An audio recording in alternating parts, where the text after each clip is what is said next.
لله ما في السماوات وما في الأرض الملك القدوس العزيز الحكيم هو الذي بعث في الأميين رسولا منهم يتلو عليهم آياته ويزكيهم ويعلمهم الكتاب والحكمة وإن كانوا من قبل لفي ضلال مبين وآخرين منهم لما يلحقوا بهم وهو العزيز الحكيم ذلك فضل الله يؤتيه من يشاء والله ذو الفضل العظيم مثل الذين حملوا التوراة ثم لم يحملوها كمثل الحمار يحمل أسفارا بئس مثل القوم الذين كذبوا بآيات الله والله لا يهدي القوم الظالمين قل يا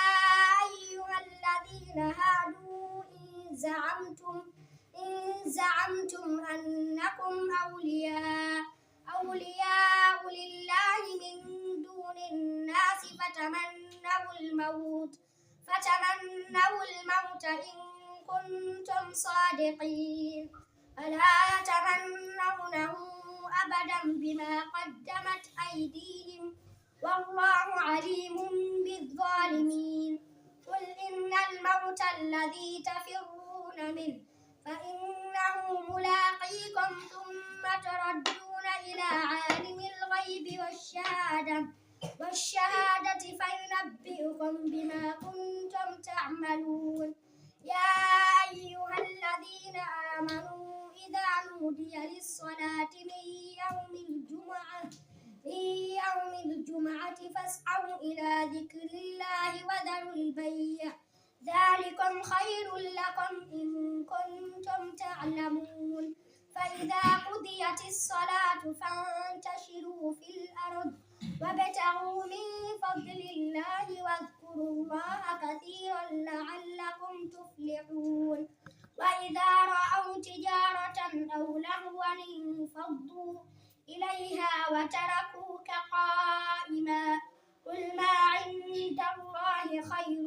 من اللهو ومن التجارة والله خير الرازقين بسم الله الرحمن الرحيم إذا جاءك المنافقون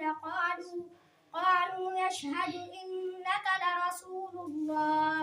والله يعلم إنك لرسوله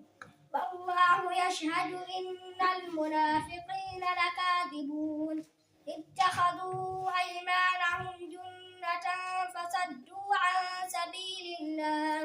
إنهم ساء ما كانوا يعملون ذلك بأنهم آمنوا ثم كفروا فطبع على قلوبهم فهم لا يفقهون وإذا رأيتهم تعجبك أجسامهم وإن يقولوا تسمع لقولهم كأنهم خشب مسندة يحسبون كل صيحة عليهم هم العدو فاحذرهم قاتلهم الله أنى يؤفكون